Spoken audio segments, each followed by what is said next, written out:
for the report.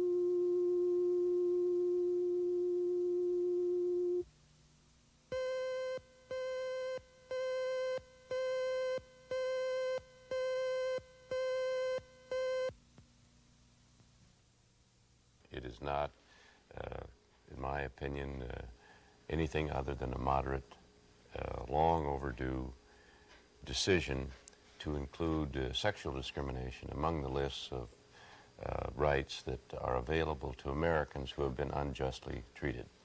For years, we've permitted people who charge that they've been discriminated against on the basis of race or on the basis of creed to go into court and argue. If they're not correct, they won't get a remedy.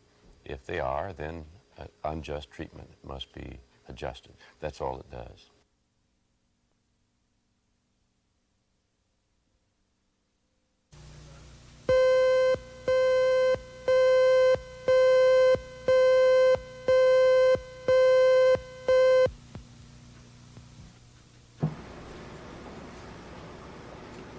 Oklahoma City's Metropolitan Library System had not received a millage increase since 1965.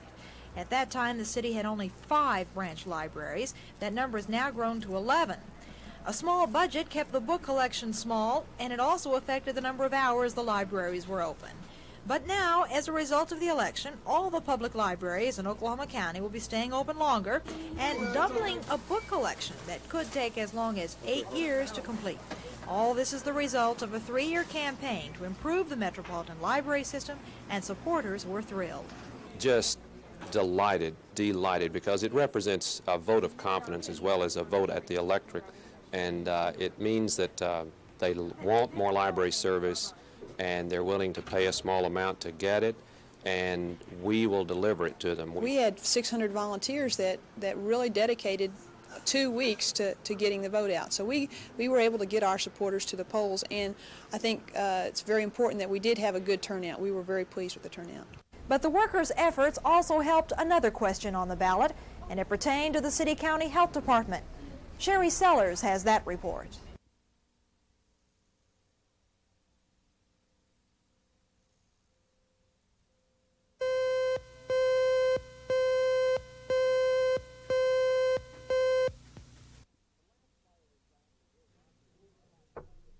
The last fiery crash at Will Rogers occurred about 10 years ago.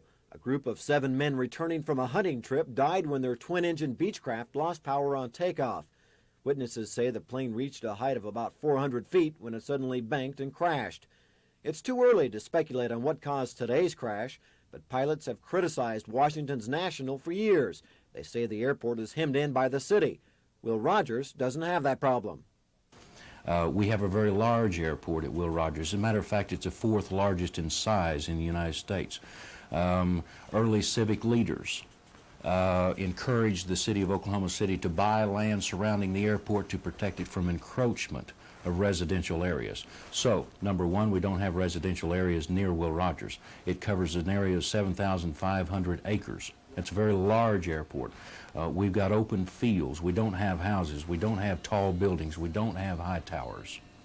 So I would suggest that we have a very safe airport at Will Rogers World Airport. And no one can say how long Will Rogers will be able to keep its strong safety record, but airport officials hope the precautions they've taken will help prevent an airline disaster from ever happening here.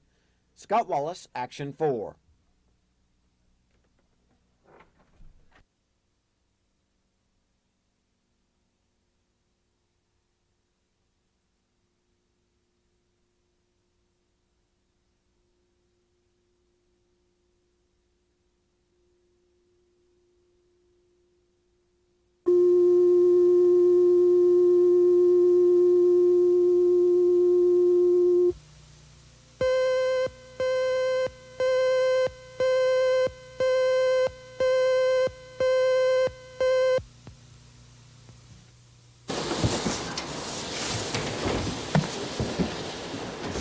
She's the innocent one. He didn't. She's the innocent one. He didn't do it.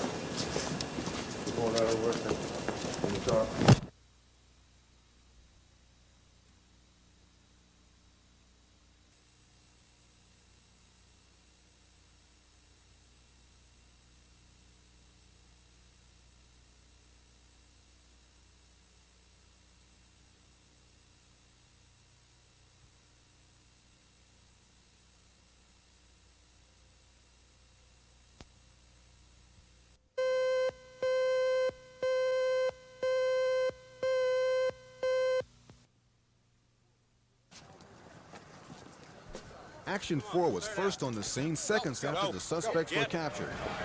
Move. On back. On back. On back to your car. And we were the first to be told to leave until the suspects were secured. It all began on the Turner Turnpike near Stroud. Trooper Leon Spencer was questioning Lynn Edwards of Midwest City during a routine stop in his patrol car, when Sandra Huddleston moved from the passenger to the driver's side of the suspect vehicle and took off. That led to a 40-mile westbound chase on the turnpike through the gate and then south on I-35, reaching speeds of 100 miles an hour.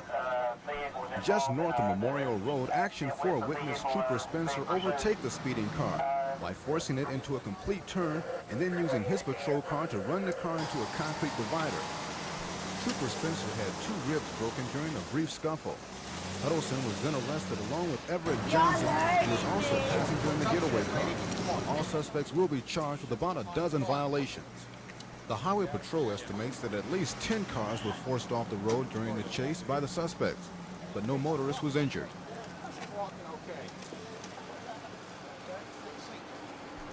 Meanwhile, Trooper Tim Wilson was seriously injured as he was on his way to helping the chase.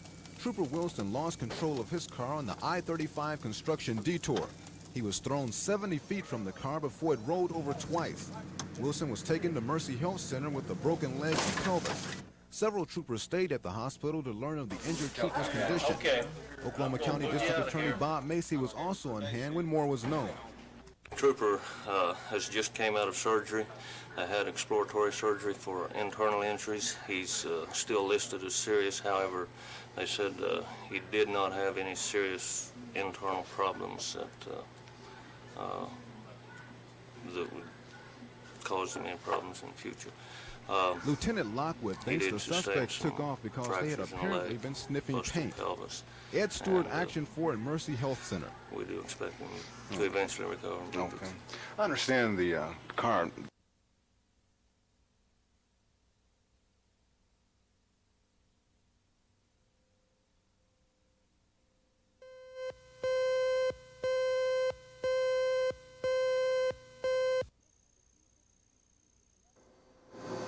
This is the B-52G, another modification of the almost 30-year-old B-52 design.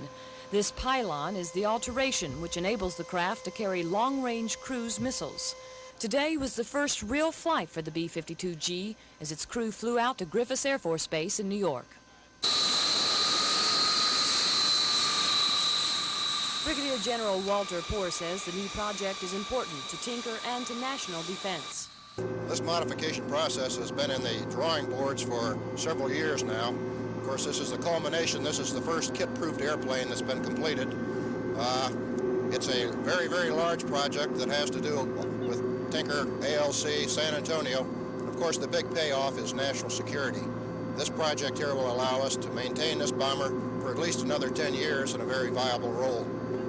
It means really everything. It allows the manned bomber force to also continue as a penetrator and to go ahead and send missiles in advance and do that type of work that we need to do.